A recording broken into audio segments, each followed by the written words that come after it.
Howdy and welcome. I'm Mike, your board gaming every dude, and this is Board Games for One. So you've been seeing all these big board game conventions like Pax Unplugged and you couldn't go and you feel left out. We don't need that. No, if I do my job right, by the end of this video, as I did get to go to Pax Unplugged, don't worry if you don't know what on earth that is, I'm going to explain it. I hope that you don't feel that you've missed out on anything, okay? If after watching this you still want to go to PAX Unplugged, it's also a big win because you'll know exactly what you're getting and that's what you want. So let's get straight to it, starting with, okay, PAX Unplugged, what on earth is this? So there are several large board game conventions. If you're newer to the hobby, you may hear about them. Gen Con, Origins, Essen, PAX Unplugged, there are many others. They're just large conventions. How big is PAX Unplugged? It is not one of the biggest ones, actually. It's held in Philadelphia, Pennsylvania, Eastern Coast, United States, usually about this time of year, once a year. There is another PAX, I think, PAX West. So this would be PAX East. It's a board gaming convention, whether it's in the thousands or 10,000s or I'm not sure, but there's a lot of people. It's at a big convention center. And what it is a lot of vendors go and they get to display a lot of their newer products as well as some older products. You've got some board game merchants there. Merchants, it's like I'm in the medieval times. Stores, whatever you want to, I like merchants. Merchants.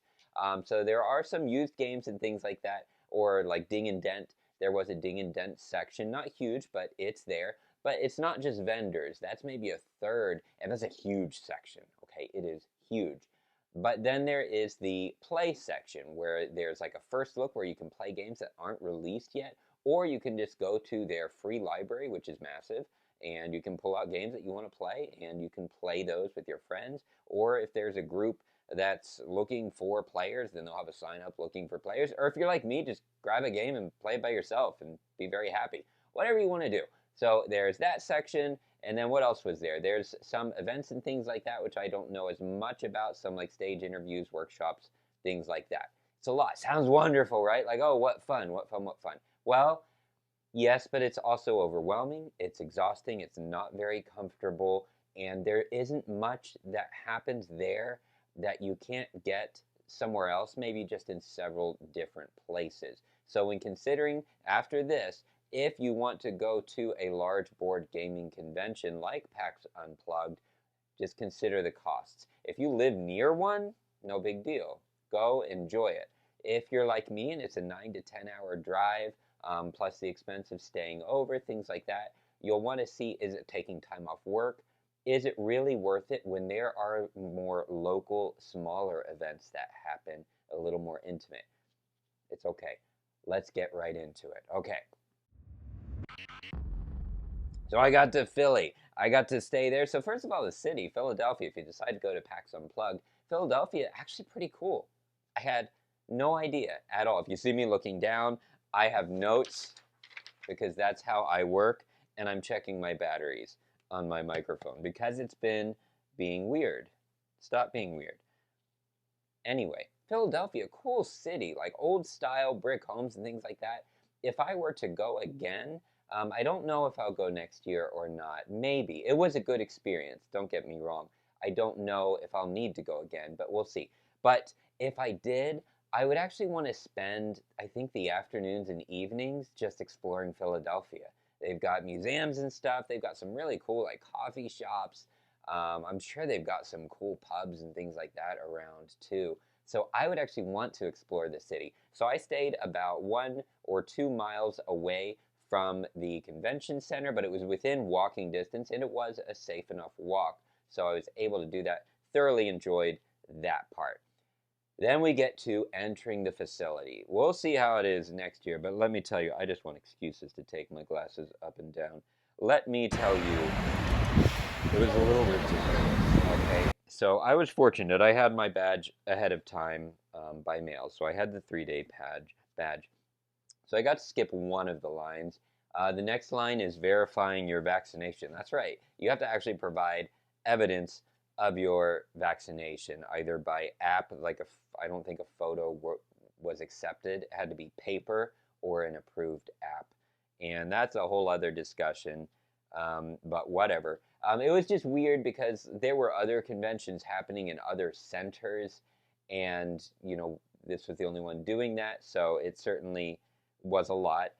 Plus, you had to wear a mask the entire time. I'm all about safety, so I'm not getting into that discussion. But again, this is the only large convention I'm aware of that requires it, as opposed to allowing people to make their choice. So whatever. It was uncomfortable wearing that for 10 hours or so that I was there on Friday. It really starts to cut into your ears after a while. So wasn't a big fan of that. But anyway, you enter, and I gotta say, the staff at the convention center deserves a lot of credit. They were, as well as the enforcers for PAX. None of this is meant to be negative. I hope I don't come off that way. I'm trying to be realistic instead of hyping it up, right, and making you feel like you missed out on something. But anyway, they did a great job. They were very helpful, very, very kind. Everything was kept in order. So I was very impressed both by the staff and the enforcers there. All right, so then you enter, and you get to enter the facility. And as you'll see in some of these videos, I have no idea when they're playing. I do that in editing afterward. It is huge. What you're looking at now, if you're looking at it now, maybe you're looking at me, is the Friday morning, which is the slowest part. So this is around 10:30 a.m. That is the slowest time, and when I got most of my pictures. When it got more crowded, it just I'm actually very uncomfortable taking pictures and video in public. So I didn't do it so much when it got super crowded.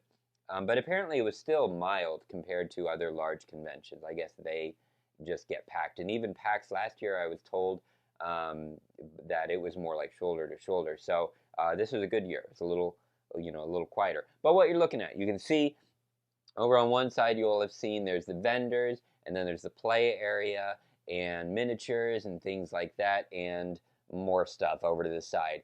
Events and workshops were downstairs, and I didn't discover those till later. We'll talk about them later.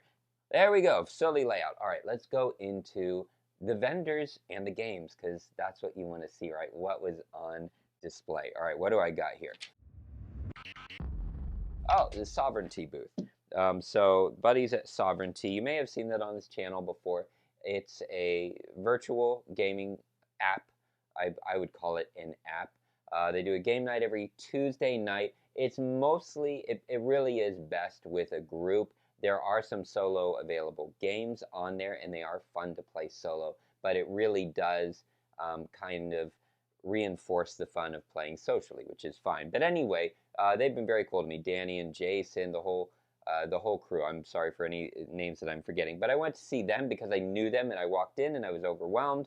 And I was just like, I just want to run away and leave here because I don't know what to do. Because I didn't actually go with the aim of buying things. I went with the aim of just getting information. What is this like? What games are there? Can I meet publishers? I took business cards and things like that just to meet people. But I was kind of overwhelmed and not really feeling it, honestly, when I walked in. So I was like, I just need to find someone I know. So I found Danny over at Sovereignty and met them, and they had a great booth, and they were busy, which made me happy because they've got a great little app, and they've also got a variant. If you play Sushi Go, this is a party game. It's not a solo game. Sushi Go Party, but they have golf rules where your goal is actually to have the least amount of points, and they actually have official little cards now with the rules. So if you ever go on a Tuesday night, Sovereignty Tuesday night, just find them on Discord, then you'll have a good time, especially if you're doing the Sushi Go. Good time. And that was just Jason's information there. All right, so Sovereignty.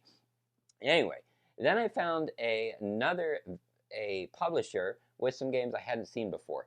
Fire Tower and Fruit Bowl, Fruit Punch. What is it? Fruit Punch Bowl. These both have solo modes. I didn't necessarily get to play or demo them. That's one thing. It was easier to get little demos on Friday morning, but still the publishers and designers are so busy, and getting a sit down for even for 5 minutes or so for a demo is just very hit and miss. So know that if you go, you may not get that for the games you want, right? So because they can only do it for so many people. Some people had signups, some people didn't. I have no idea where. I was so lost. I have no idea where you sign up. I don't know, maybe it was on the website. I didn't find it, but I'm not great at navigating a lot of websites. So I have no idea. I hope I wasn't rude when I went around. But anyway, you can see some pictures here of Fire Tower and Punch Bowl. I don't recall any details of how they play, but they had solo modes. It was beat your own score. I remember that. I got to ask that. But you can look at it, look them up, see if you want them. I don't know. All right, and then I went to Almost a Game, and I got to sit down for a demo for one of these games. They have a solo game called Space Chase. It's one of their newer ones. It runs $45, I believe, and this is a game where you are being chased in space. It is a multiplayer game with a solo mode, and the solo mode actually has a enemy that is chasing you, thus the space chase. So what you have is you have a bag of different tiles that you reveal and are able to move on to based on other cards and abilities and things you draw. And your goal is actually to get to, it's either the bag or a pile of tokens. I don't remember which. There's a bag involved. I don't remember if it's a bag builder or whether you're just like pulling things out till you get to the end. But anyway, your goal is to find an exit out of this place of space. But you have this enemy chasing you. If they catch you, the game ends. So your goal is just to get away, stay away. And I was impressed because there were special powers in your, I don't know if it was based on what you played as. Again, these demos are like fast and it's loud and there's people around you. It's really hard to focus. So again, not to be negative, but just kind of a reality of it, that it's very hard to follow what's going on. But I want to look more into that. So Space Chase, look it up. Maybe you'd like it. What do we got?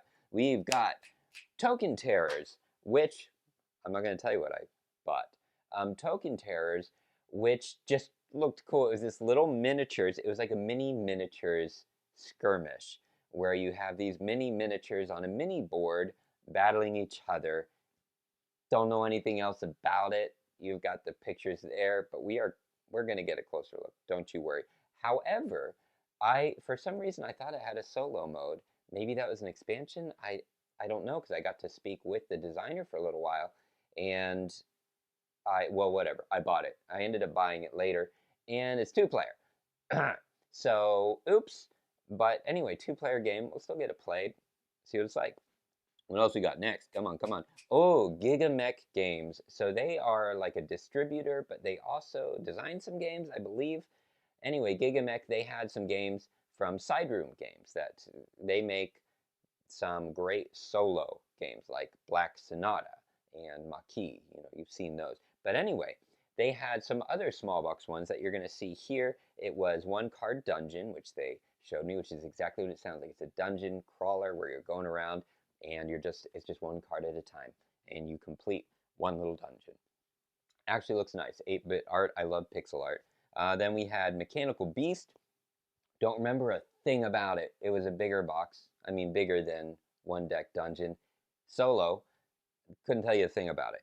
And then Cyber Doom Tower. And don't you worry, we're going to find out a little more about that. It seems similar to One Deck Dungeon with that 8-bit style art, pixel art, and solo game. Made it over to the Van Ryder Games booth, and I was so pleased to see the designer, Evan Derrick, who made Detective City of Angels and is also involved with some of the other games, of course, very popular Final Girl, and also the designer AJ Porfirio, and both of them are owners, publishers, something like that. I think AJ's like the main dude. But of course, he designed Hostage Negotiator and is heavily involved with Final Girl, based off of Hostage Negotiator. So it was nice to meet them briefly. Evan Derrick actually was just sitting down, and I sat down. He actually talked to me for a moment, which was really cool because I just think they're super nice. I didn't pick up any of their games. I know Keepers has a solo mode, and I'm interested in that, but I know I can pick that up elsewhere. So anything that I brought home was something where I haven't seen it elsewhere. And I know I could get it, but I just haven't seen it, right? So I was glad to visit them, and looked like they were doing fine. Of course, they had a huge Final Girl display for Season 1 and all of that. All right, then we get to, oh, these two are interesting. I don't remember the publisher, but City Builder and, what is it called? Ancient Key. City Builder, don't know a thing about, because it was just, again, it was so loud, and there were so many people around this area, and I couldn't figure out how to sign up for a demo, and the people working the booth are busy, which is great. And I don't want to be rude, so I just kind of move along. You can stare over your shoulder, but it's still kind of hard to follow what on earth is going on. But with Ancient Key, I was able to slide in the middle of a demo as there was only one woman there. And as you can see, there's like a 3D thing where it has to do with where you are standing. So you are building something, you're building some blocks based on patterns that you get from cards, and you have to fill a pattern from your perspective. So it has to match the patterns in front of you from where you're standing. The person across from you or to your right is going to have a completely different perspective, even of the same blocks, and they're trying to do the same thing. And you're also, so you're getting in each other's way. Maybe you're helping each other, you don't know. And it did have a solo mode. I don't know how that solo mode works. So that was an interesting thing. A lot of people didn't necessarily know how the solo modes worked, but they did know they had them. And I don't fault them. That's a normal thing that I run into. I'm sure you do too if you play one-player games. When it comes to the solo mode, there's not usually as much information about it because you have to learn extra. And that's why I try when I make tutorials to make it easier for you to include that solo mode. But anyway, I thought that was a cool idea. I didn't pick it up, but interesting. Okay, Lacrimosa from Devere Games. Devere Games had a great booth there. Lacrimosa is maybe their newest game. It's certainly one of their newer. I've seen it at my local board game store. I do want to get it. I didn't pick it up since I know I can get it elsewhere. But I got a closer look at the artwork. The artwork really looks beautiful. The theme is something about, I think it's Mozart. I don't think it's Beethoven. Whoever wrote Lacrimosa. And you are doing something where you're either aiding him to get this work. It's a Euro. It's a Euro about music and art. And I do think it looks quite lovely. It looks a little closer to heavy, which I just don't have room for right now. I do enjoy heavy games, but right now I'm kind of on a kick more in the medium range, and I'm finding it's more helpful to share things about the lighter to medium range, as heavy tends to get covered a little more from what I can see as far as solo goes. But I am interested in it for myself. If you play it, please let me know. You know what this is a good time for? This is a good time to break for who else but our sponsor, who is not a sponsor. That's right, disclaimer, this is absolutely not sponsored by Jones Road Beauty. Jones Road Beauty did send me these, though. They did send me these. Miracle Cream to give you smooth, glowing skin. And yeah, this is really happening. You're watching this. This is really happening. And this is an eye stick, so you don't have those baggy, dark circles under your eyes when you get old like I am. Oh, I'm sorry. This is the eye cream. Okay, let's do this again. Miracle Cream you put everywhere, right? It just gives you a nice, healthy glow. And then eye cream, go on my Instagram and I show you how to use it. The eye cream goes under your eye, and it helps to get rid of those circles, gives you a nice elasticity. And then, of course, to remove it all at night, you use this, the removal stick, and you just rub it around, and then you wash it off. It's a great time. If you are Jones Road Beauty and you would like to sponsor me, here I am. That was fun. All right, coming back to real life. It's like I teleported somewhere weird. Dungeons and Dinos. This kind of looked cute. I don't believe it had a solo mode. Well, you know what? It was cooperative. It was cooperative, so you could play it solo as it was cooperative. No specific solo mode. But the story that the designer gave was cool. So basically he said this is Dungeons and Dragons, which that's not really my kind of thing. But he was like, basically, if there were little kids trying to implement the rules of an RPG, this is what it would be. So it's like a cooperative game where you play these kids like that are at home and they try to be these RPG heroes. So they're running around with a broomstick, against some, evil otter or something like that, trying to beat them. So it's a super cute idea. I didn't get to pick it up, but I'd be up to seeing more of it. It was nice talking with the designer and seeing the art. And then there was Dead Alive. Oh, Moonshine Empire. I think maybe I've talked about it here. That's by Barrel Aged Games, who made Fortify, which I've featured on this channel. And Moonshine Empire does come with a solo mode. I'm eager to try it.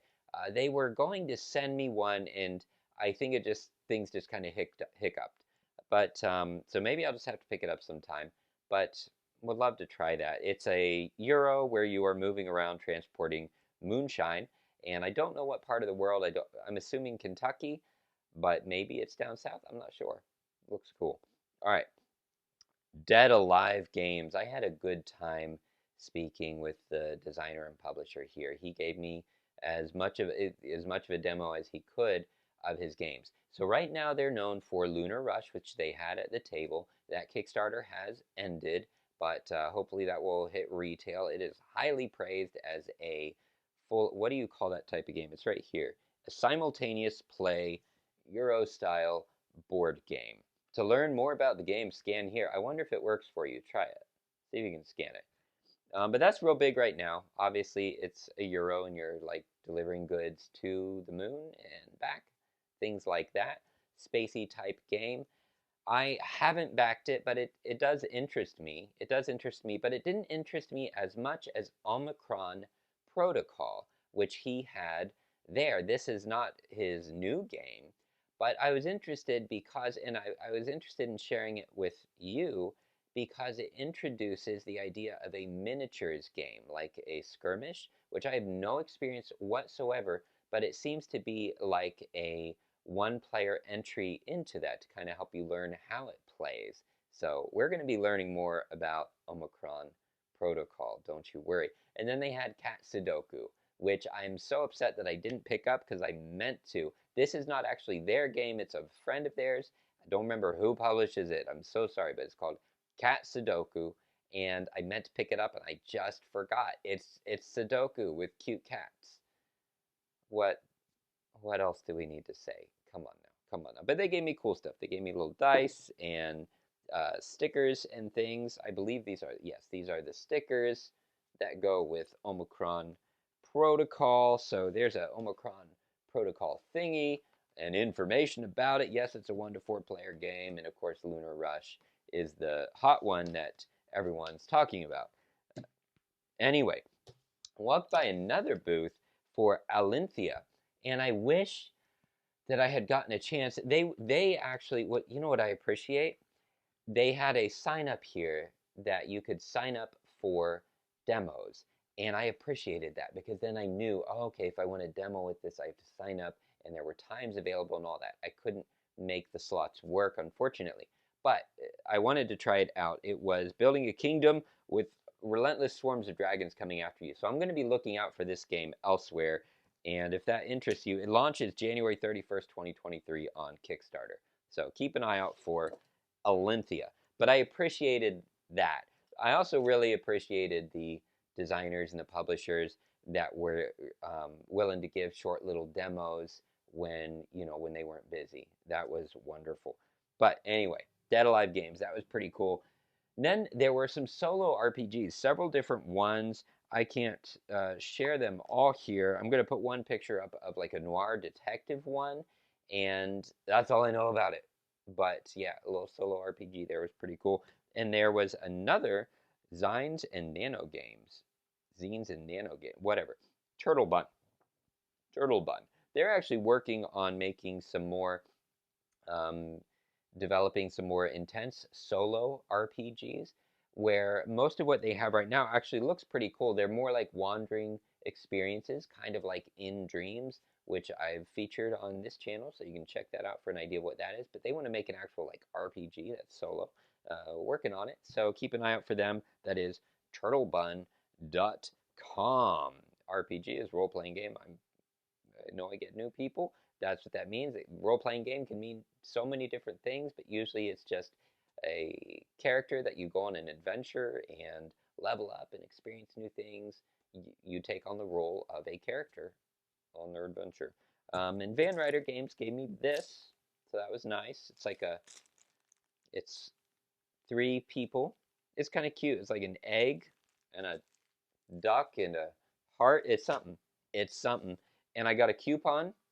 I got a coupon from something. I don't remember what. And I got a cute little thing from Token Terrors. It's a token of a knight. I got a white knight. I got a white knight. It was fun. Oh, and Sovereignty gave me this cool shirt. And they gave me a mug. I like my mugs. Moving on. Moving on. Oh, here we go. Fit to print. Keep an eye out on this. And it was a good price. It was like 30 or 40 or 20. whatever it was for what it was, I was like, really? Um, the solo mode, the woman that was demoing it was super cool, and she was just like a big fan of it, which was nice. So she was the one demoing it. She didn't know um, a whole lot about the solo mode, and that was totally fine. But it is solo or multiplayer, and it's where you are printing, it's like these cute forest animals, and you're printing a newspaper, and you actually have a layout for the paper, and you collect these wooden tokens to place in your layout. But it's also a timed game if you're playing with others. Solo, again, I couldn't get any information about that, so hopefully more of that in the future. But yeah, so you're like trying to gather information for your paper, and when you're ready, you're like, I'm going to layout phase, and then something happens with real time, and you go into layout phase, and I don't understand how it all works, but I do want to say it was fascinating, it was beautiful, and again, in that environment, it's really hard to absorb and remember exactly how the game works, but cool overview. Keep an eye on Fit to Print. I am very interested in that. It's coming to Kickstarter, I believe. It wasn't available right away. All right, what do we got? Oh, the Mountain King something something. I think it's Fall of the Mountain King. Not too sure, but I sat. There were 3 chairs at a table, like a demo table, 4 chairs. So I sat in one, and another couple sat there with me as well. And the whoever was doing demos was at the table next to us in another game, and there were a couple employees. Maybe they were the ones selling things though.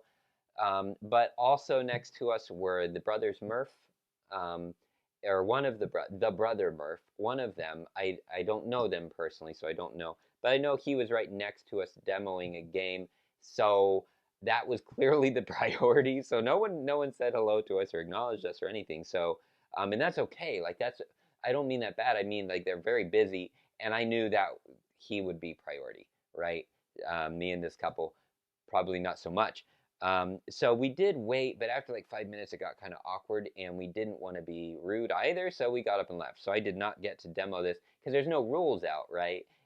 Because it's there to teach you. So it looked cool. I don't have the slightest clue what it's about, but keep an eye on it. It has a solo mode. It looks cool. And actually, what I really appreciated, they had the solo instructions out.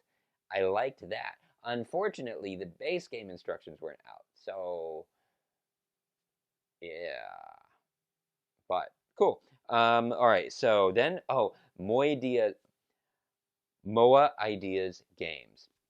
This publisher talked with me, and actually, I ran into Mike of One Bookshelf on Instagram, One Bookshelf, and he actually gifted some of the games to review, which was pretty cool. I did not, because I am just me. But we'll get there someday. We'll get there. Anyway, he showed me his different games. Only one of them was solo, but I wanted to show you all 3 because I thought they were beautiful. One of them is Juraku, which there is no solo mode, and couldn't can't recall a thing about what it's about. It's like feudal Japan, and you're moving on a board doing stuff. It looked unique, but it was beautiful. Whatever. Tulip was like an economy game, but with tulips. No solo mode, but my goodness, it looked so beautiful. Mini Express is a train economic game with a solo mode. And again, can't recall any of it, and I wasn't taking notes as I watched. But if you like train economy games, keep an eye out for Mini Express. It was available to buy right there, if I remember correctly, which is worth nothing. But first, quick interruption. Let's find out who the winner of our mouse, cheese, cat, cucumber giveaway is. Let's go. Awesome, and congratulations. We'll get that out to you, and stay tuned for our next giveaway. Then I found this other cool game, big box called Agents of Smersh. Look this up. So it was kickstarted. It was funded. The deluxe editions were available, and this is like a secret agent game. It has a solo mode. Big book of responses and scenarios. So you end up moving to different places, and it is a dice game where you have some kind of encounter and you roll the dice, but you are able to mitigate a lot of that. But it was neat how, okay, so you go somewhere, you have an encounter, you like roll dice and then combine it with some other number you find. It actually wasn't complicated. I'm making it sound complicated. But whatever the combination was, lets you know where to go in your spy mission as you're infiltrating, trying to find the villain. So you flip open this huge storybook and you go to the section. It tells you, the script of what happens and what to do next. The cool thing about that, it means that each time you replay, even if you go against the same villains and go to the same event, you're going to get a different response because the page you go to is based on a certain combination of things. So I don't remember how many different possibilities it was he mentioned, but it was a ridiculous amount. If you play through this game, you might see 10% of the book. And that sounds like, that's if you do a lot. So I love that. I love the secret agent James Bond kind of thing, and that in the end you face off against the big baddie. It looked super cool, and I somewhat regret not getting it. I kind of wish I did. I didn't ask the price because I was afraid. Because it should cost something. It was big, and this was a big book, big board, all that. It looked cool. It looked cool. If you know anything about the Agents of Smersh, please let me know in the comments. Oh my goodness! And if this is useful and interesting, give me a like. I love the like. It's what makes the video spread and makes people find us, and all of that good stuff. Oh my goodness! Am I forgetting something? No, I'm not. Let's keep going. All right. Doctor, we're almost to the end of the games. Don't you worry. Don't you worry. This is the end. I got to meet Dr. Finn. Dr. Finn is the designer and publisher for games such as Herbaceous, Floriferous, and the newest, Delicious. You can find these at like Target, maybe Walmart, I don't know. Of course, game stores. But they're known games, smaller, beautiful, peaceful, nature-themed board games. Super cool. I haven't played them myself, so I can't speak to them. If you ever check out the Family Meeple, Allie over there, I believe she covers some of these, including Delicious. But the Little Flower Shop interested me. He pulled this out and showed it to me. It has a solo mode, and so does Herbaceous, Floriferous, and Delicious, I believe. I'm almost certain. I'll have to check those again, actually. Little Flower Shop, yes, did. And it was cool because you are placing flowers around a flower shop. That's what you're doing in order to get points. But just the way you laid them out, like you hung it from the ceiling in baskets, and only certain flowers could go in certain jars. It looked pretty simple, but also very thinky and just cool because you're actually laying out a flower shop. And at the end, you don't just have a bunch of points, you've got a full flower shop. It looked really cool. It's an older game, but I don't care. All right. And then there was Mining Colony, which is the game being featured right now, I believe, was Mining Colony, has a solo mode. And you are exactly that. You are a mining colony. It's a polynomial, whatever. It's odd-shaped tiles, right, that you are placing onto a board, similar to what you would see in, of course, Ark Nova and things like that. They're very popular anymore. But you place them out, trigger certain abilities to build up your mining colony. Looked interesting.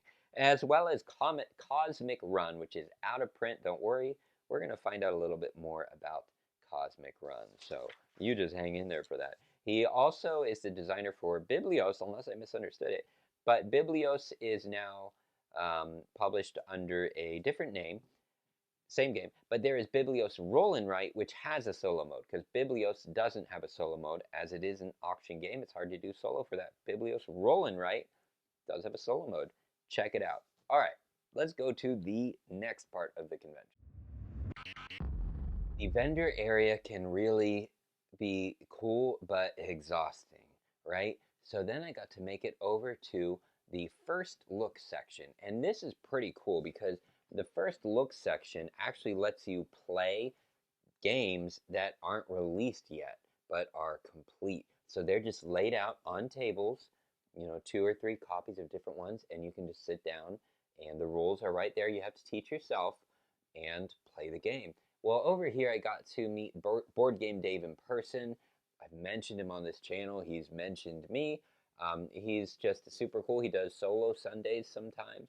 So check him out, Board Game Dave. But I got to meet him in person, and that was nice. And I will say he is as chipper and energetic in person as he is on his videos. That is all very real and authentic. So that was pleasant. And he also introduced me to his gaming friends, and we sat down. Now Dave ran off.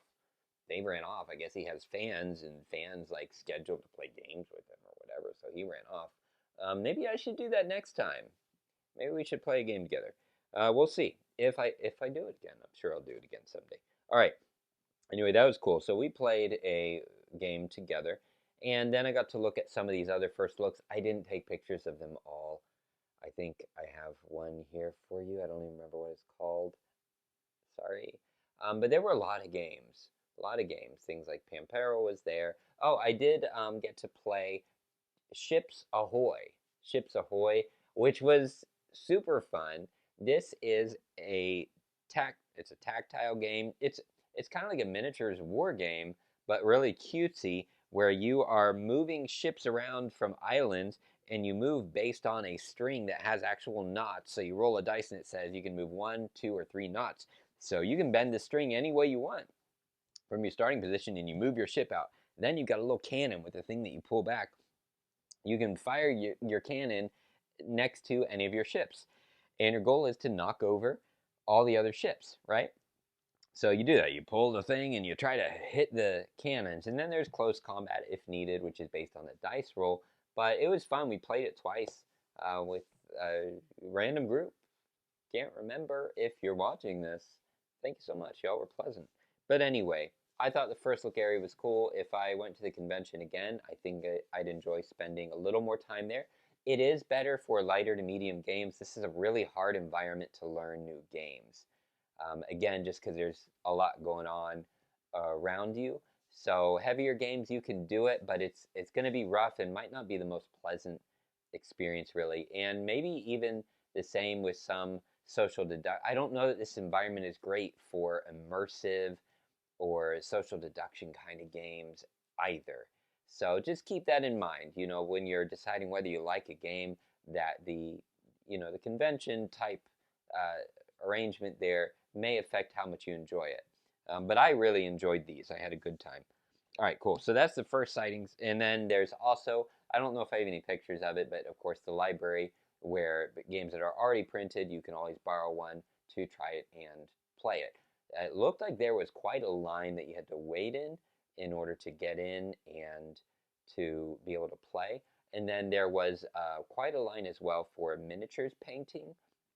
I know nothing about that. All I know is there's a big line of people, big line, and they let like one person in, and then somebody comes out, and then one person in, and people are sitting at tables painting stuff. That's all I know. That's all I know. If you're into miniature painting, let me know what that's all about, because it looks pretty cool. It takes us to the miniatures tables. Oh my goodness, these blew me away. I took pictures where I could. I asked people. I don't think they mind. I don't think they mind. These are just a couple, but oh my goodness, these are some beautiful things. I know nothing about miniatures games. How cool. There were, going back to the vendors, there were lots of big name games. I know I didn't feature them in this just because you can find those like everywhere. So, like Burn Cycle was there. Frosthaven was there for $250. Anthony from Ant Lab Games, I think he picked it up for a buddy. He let me hold it. That thing is a beast. Oh my goodness. It is heavy. Gracious, gracious.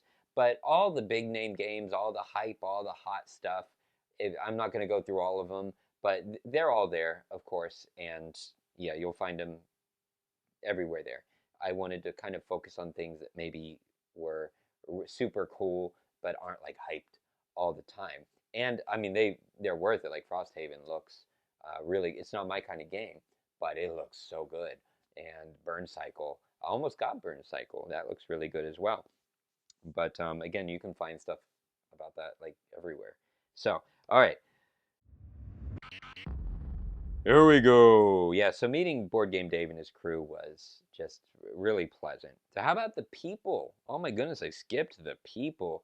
So I got to meet Matthew Ryan, who I've featured Mind Your Business on this channel. I've got a video on it. So he's the publisher for that, but he's also designed a few games as well. And I didn't get. I was hoping to get to spend some time with him, but busy, busy, busy, busy. And I was so overwhelmed. I actually left Saturday, so I had a 3-day pass. But by Saturday afternoon, I was like, I think I've experienced what I want to. I really would just like to go home and have fun with what I have. So I went home early. But anyway, so Matthew Ryan, got to meet him. Just nice guy. I already mentioned DJ Porfirio and Evan Derrick, Board Game Dave. One Bookcase Mike mentioned them. Seppi Yoon of Fight in a Box was particularly welcoming, and we're actually going to talk about. I got to do a demo with One Stop Co-op Shop, thanks to him. So he was very welcoming and helpful as well. He's a publisher and designer with Fight in a Box Games. I've featured his game Mouse Cheese Cat Cucumber on here multiple times because I think it's so much game in a box. Um, Fight in a Box, right? Ant Lab Games, Anthony and Francis got to actually spend time with them. I'm going to tell you about that. And Jason and Danny of Sovereignty, they've been very nice, and it was just nice to meet them in person. Don't know what else to say there. On Instagram, Board Game Collector Doug, got to talk with him. That was enjoyable. If you're on Instagram, check him out. He's got quite the collection. He knows his stuff. Good to follow.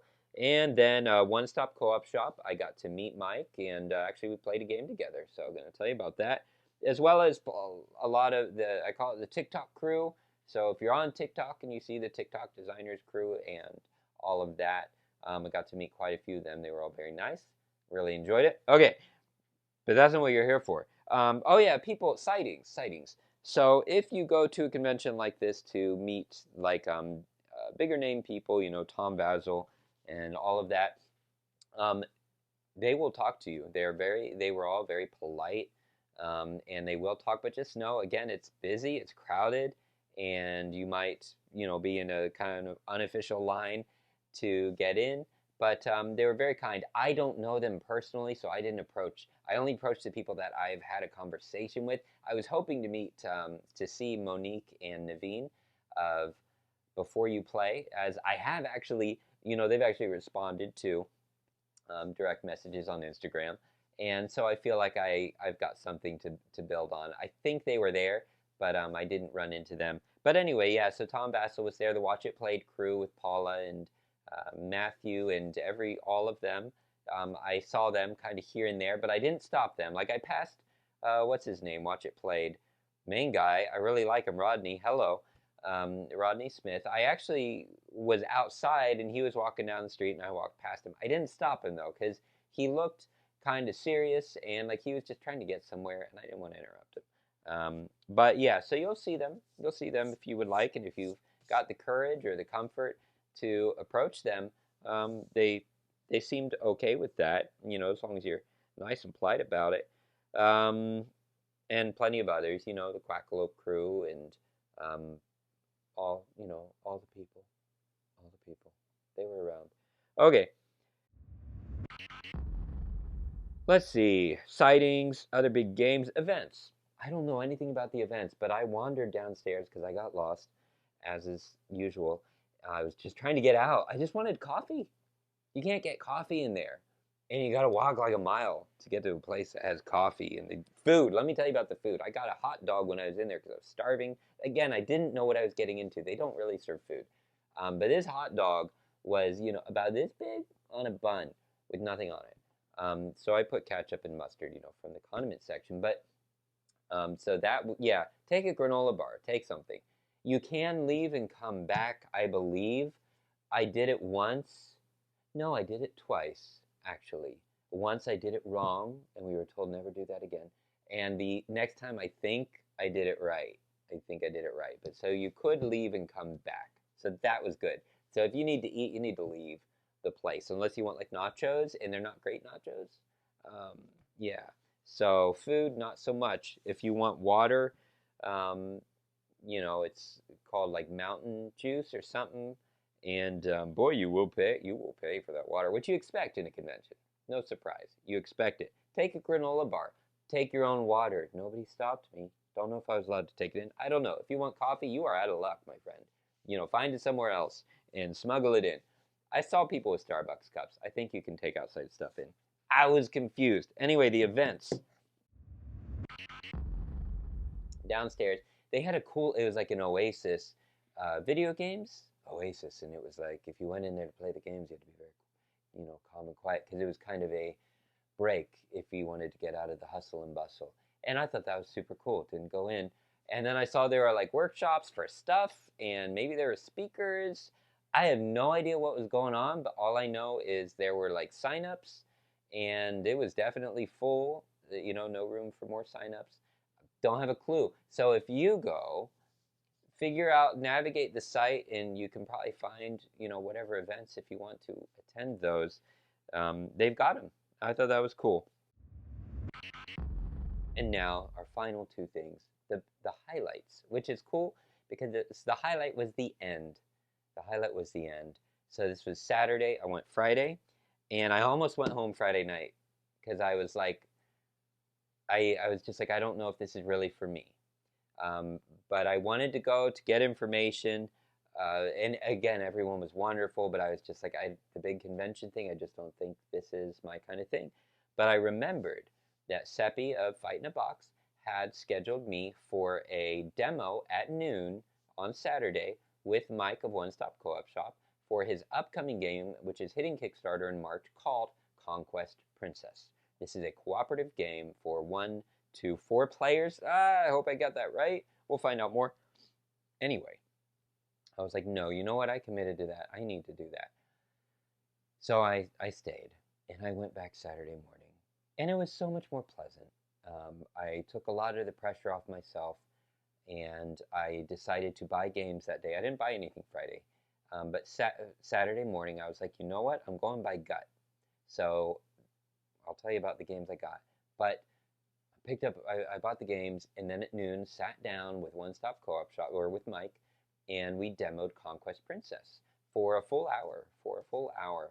And I gotta say, Seppi, the designer, he tried to help us make the best decisions a couple times. So shame on you, Seppi. Shame on you. No, he did a great job of demoing the game and helping us to kind of experience the theme. It is like every retro 1970s, 1980s Spaceballs arcade theme crammed into one, and it's all about using fashion to defeat the ultimate evil, which I am so on board with that. I think is great. So if you take Megapede and Mario Brothers, Princess, and Spaceballs, and Depeche Mode, and Mike knew all the references, the other Mike, the main Mike. And then I knew a couple of them too. But anyway, it's a cooperative game where, how am I going to describe this? You are a part of Tiara is like the special agents of fashion, is how I'm putting it in my own. I'll do a better review later. Oh my goodness, this is just telling you what we played. And you have 4 characters that are always going to be in play, whether it's 1 player or 4 player. It just depends how many you control. So Mike controlled 2, I controlled 2. Each has their own special ability, and you work cooperatively to, 1, protect this spaceship that you're on, and also teleport and to these planet locations, space locations where there's these giant, megapedes and mechapedes and other alien thingies dropping down like space invaders, trying to, clear them, defend them, and they're shooting goo at you and ruining your fine like fashion. So you're putting on like the best clothes you can to like totally out fashion them and beat them while also shooting cannons. It's crazy. And I loved it. I'm so excited about it. I can't wait to tell you more and to see more of it someday here in a solo mode. All right, so that was amazing. I enjoyed it, and Mike was just very nice. He was I was kind of studying him and how he gave immediate feedback, politely but critically. And I'm not there. I'm not there to where I can play a game and immediately give you a critique like, oh, I like this, don't like that, because I still have to process it. Okay, so I can come back with a critique, but I need time to process it. Well, Mike didn't need to do that. He has a lot of experience with this, and I appreciated that. That was Not, I mean, the critique was for the game, or not critique. There was no critique. There were questions. There were questions that are going to be answered later. It was like you said. There are things he really likes. He just needs more information, more of this, more of that. And I liked how he did that. So, yeah, pretty cool. I feel that was a privilege for little old me. Then I had lunch with Ant Lab Games, and what fun! What fun! This was uh, it was so relaxing and calming. They were kind of on my level with how they approach conventions.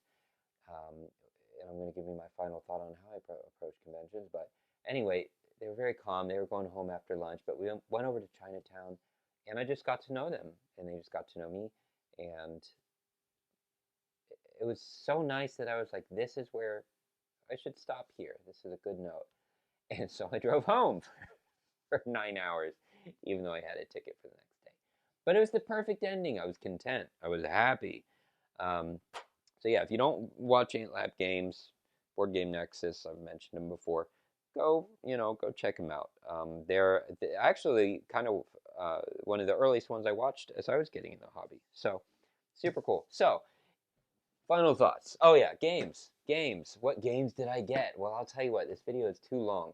So I'm going to show you a closer look and an overview of the games that I brought home in the next video. That's right. So when I get that uploaded, which is going to be that's my next video. I'm working on that now. When that's uploaded, I'll link it to the end of this. In the meantime, of course, I'm going to let YouTube pick. But some final thoughts here. Don't go away. I'm not done. That wasn't the end. Should you go to PAX Unplugged? Hopefully I've given you an idea to understand it. If you live near if you're within a few hours drive, go. Go. You can always leave if you don't like it, and if you love it, you can stay as long as you want.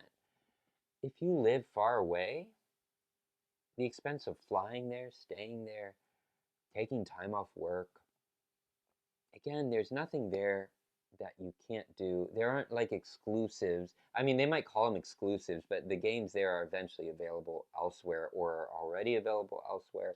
There are deals, yeah, there are convention deals, but when you add in the cost of the ticket and the flight or the drive or the hotel, you know, you still pay more, right? You still pay more. So if you're going for exclusives and things, I wouldn't really do that. If you're going to meet the people that you see, on YouTube and things. I mean, if it's me, go. Let me know, and we'll let me know you want to meet or play a game or something, and we'll do it. We'll do it. But just know that everyone's very busy. It's very fast. It's very noisy, and if you like that, oh, hello Siri. Siri just turned on. Go away, Siri. I appreciate you. Please go away. Thank you. Oh, he's still talking. Anyway, no, you may not actually get much time, especially if you go on Saturday and Sunday. If you go early Friday morning, you might get a chance to meet some people, but there's also less people there. So, yeah, know that. And yeah, if you're close, enjoy it. If you're not missing out, okay? Please don't get in the hype and feel like you're missing out. When we post this pictures on, Instagram and over here on YouTube, we're just sharing the highlights. The other 90% of the time is just being hungry, being thirsty, hoping you'll survive the day, carrying a heavy, heavy bag of games. But I enjoyed it. I think PAX did a good job. You decide for yourself if it's worth going or whether you would like to do more local, cozy events. It's up to you. But please don't feel left out. Okay, there was another thing. No, there wasn't. Hey, I love you all. Thank you so much for watching. Please come back. I'll see you next time.